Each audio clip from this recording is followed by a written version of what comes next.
Good morning. ప్రభువైన యేసుక్రీస్తు వారి పరిశుద్ధ నామములో అందరికీ శుభాలు. ఈరోజు మన అనుదిన ఆత్మీయ ఆహారంగా సామెతల గ్రంథము 1వ అధ్యాయము 23వ వచనాన్ని ధ్యానించుకుందాం. నా గద్దింపు విని తిరుగుడి, ఆలకించుడి, నా ఆత్మను మీ మీద కుమ్మరించుదును, నా ఉపదేశమును మీకు తెలిపెదను.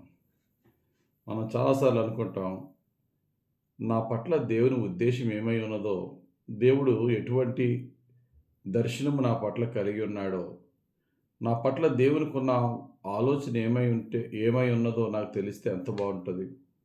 నేను వెళ్ళవలసిన మార్గము దేవుడు నన్ను గైడ్ చేసి, ఇదిగో ఎట్లా వెళ్ళు, ఈ నిర్ణయం తీసుకో అని దేవుని యొక్క కౌన్సిలింగ్, ఆయన ఆలోచన ఎప్పటికప్పుడు నాకు వస్తే నా జీవితం చాలా పర్ఫెక్ట్గా, చాలా అత్యున్నతముగా, అత్యధికమైన స్థితికి నేను హెచ్చింపబడతాను కదా. రకరకాల ఆలోచనల మధ్య నేను నలిగిపోతున్నాను, దేవుడే నన్ను నడిపించేవాడైతే నాకు ఎంత బాగుంటుంది అనే ఆలోచన మనకు వస్తూ ఉంటుంది. ఖచ్చితంగా దేవుడు మన జీవితంలో ఆయన మనకి దేవుడే కాదు, ఆయన మనకి తండ్రి కూడా. తండ్రి తన పిల్లల్ని గైడ్ చేయడానికి ఏమన్నా ఇబ్బంది పడతాడా? గైడ్ చేయడానికి వెనకడుగు వేస్తాడా? ఖచ్చితంగా తండ్రి లేక తల్లి తన పిల్లలకి వద్దన్నా సరే చెప్తారు. వాళ్ళు ఇలాగే వెళ్ళు, ఇదే నడు, ఇదే మార్గం, ఇదే బాట అని చెప్తారు. అలాగే పరమ తండ్రి మన దేవుడు కూడా మనకి ఖచ్చితంగా చెప్పడానికి ఆయన సిద్ధంగా ఉన్నాడు. ఎప్పుడు మనకు ఆయన బోధిస్తాడంటే, ముందు ఆయన దీవెనలు పొందుకునే ముందు ఆయనకి ఇష్టం లేనివి ఏమైతే ఉన్నాయో అవి తీసేయమంటున్నాడు. ఆయన గద్దింపు మనకి వచ్చినప్పుడు, ఈ విషయంలో తప్పు చేస్తున్నావు, నీ జీవితంలో ఇది దేవునికి ఇష్టం లేదని నీ మనసు గ్రహించేలాంటి విధంగానే దేవుడు నీకు బోధిస్తున్నప్పుడు, వాటిని తీసేయగలిగితే దేవుడు నీకు ఆ నెక్స్ట్ ఆశీర్వాదం ఎలాగొస్తుందో దేవుడు చెప్తాడు. ఈ విషయం మనందరం కూడా గమనించాలి. ముందు కరెక్షన్ తీసుకుందాం. ఆయన రిప్రూఫ్ అంటే ఆయన కరెక్షన్, ఆయన రెబ్యూక్ మనం తీసుకున్నాం అనుకోండి, ఆయన గద్దింపు మనం తీసుకున్నాం అనుకోండి, ఆ గద్దింపునకు సరైన విధంగా మనం స్పందించి మన జీవితాన్ని మార్చుకున్నాం అనుకోండి, ఆ తర్వాత ఆయన రెవల్యూషన్, ఆయన మనకి తెలియని సత్యాన్ని, మనకి కావలసిన అత్యున్నతమైన మార్గాన్ని ఆయన బోధిస్తాడు. ఎలా బోధిస్తాడో, ఆయన ఆత్మను మన మీద కుమ్మరించి, ఆయన స్వరం మనకి వినబడదు, ఆయన మనకి కనబడ్డు, కానీ ఆయన ఆత్మ మన హృదయంలోనికి వచ్చి మనల్ని నడవలసిన మార్గాన్ని ఆ ఆత్మ నడిపిస్తాడట. అది ఈ వచనానికి అర్థం. చూడండి, నా గద్దింపు విని తిరుగుడి, ఫస్ట్ మాట అది. నేను ఎందుకు గద్దిస్తాను? అన్నీ బాగుంటే నేను గద్దిస్తానా? గద్దించను కదా.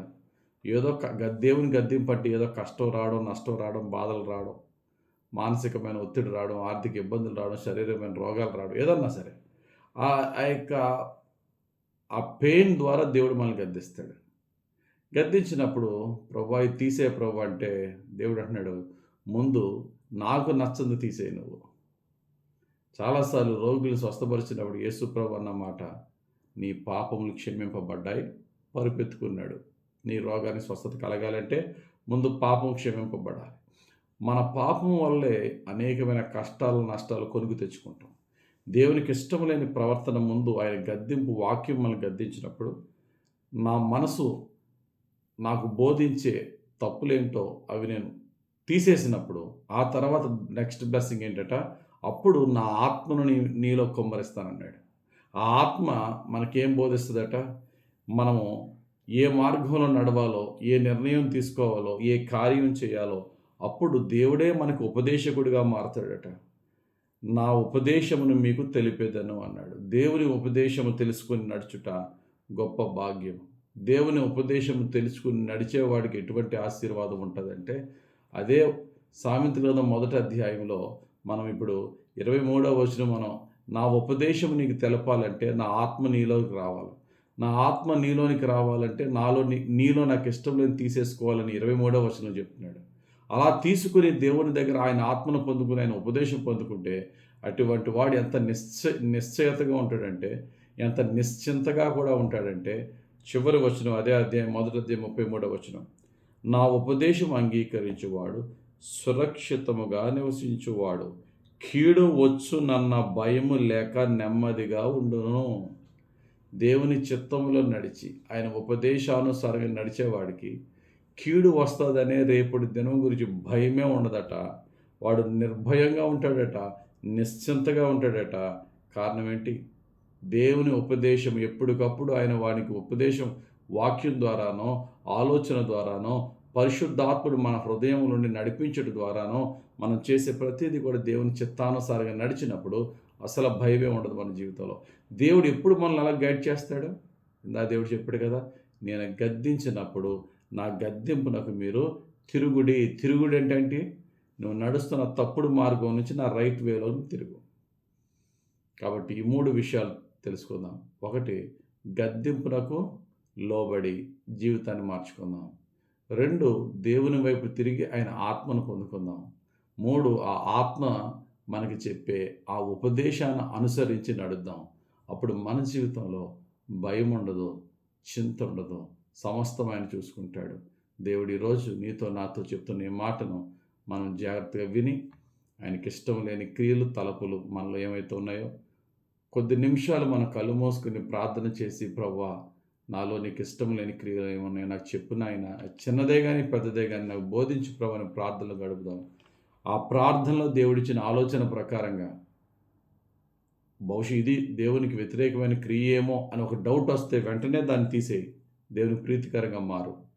ఆ తర్వాత నీ జీవితంలో నా జీవితంలో మనం ఎప్పుడైతే అలా మారుతామో మనకు తెలియకుండానే పరిశుద్ధాత్ముడు సరైన ఆలోచనలతో మనల్ని నడిపిస్తాడు. ఉన్నతమైన మహిమకరమైన జీవితం మనకిస్తారు.